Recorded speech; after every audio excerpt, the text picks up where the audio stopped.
નમસ્કાર દર્શક મિત્રો, હું છું રૂપલ વેણિયા. સંપૂર્ણ ન્યૂઝમાં આપનું સ્વાગત છે. લોકસભા ચૂંટણીના ત્રીજા તબક્કાના મતદાનને આડે હવે ગણતરીના દિવસો બાકી રહ્યા છે, ત્યારે ભાજપ દ્વારા ઝંઝાવાતી પ્રચાર કાર્ય શરૂ કરાયું છે, જેમાં આજે બનાસકાંઠા બેઠકના ઉમેદવાર ડોક્ટર રેખાબેન ચૌધરીનો ડીસામાં ભવ્ય રોડ શો યોજાયો હતો, જેમાં મોટી સંખ્યામાં બાઇક અને કારનો કાફલો જોડાયો હતો. લોકસભા ચૂંટણીમાં ગુજરાત રાજ્યમાં ત્રીજા તબક્કાના મતદાનમાં બનાસકાંઠા લોકસભા બેઠક માટે 7 મેના દિવસે મતદાન થવાનું છે, ત્યારે ઉમેદવારોએ પ્રચાર કાર્ય આક્રમક રીતે શરૂ કરી દીધું છે, જેમાં 2 દિવસ અગાઉ જ કોંગ્રેસના ઉમેદવાર ગેનીબેન ઠાકોરનો રોડ શો યોજાયા બાદ આજે ભાજપના ઉમેદવાર ડોક્ટર રેખાબેન ચૌધરીનો પણ રોડ શો યોજાયો હતો.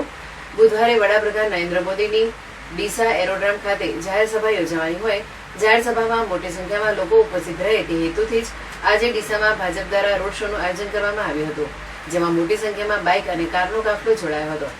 ભાજપના ઉમેદવાર ડોક્ટર રેખાબેન ચૌધરીએ ડીસા એરપોર્ટ 4 રસ્તા પાસે ડોક્ટર બાબા સાહેબ આંબેડકરની પ્રતિમાને ફૂલહાર કરી પ્રારંભ કર્યો હતો.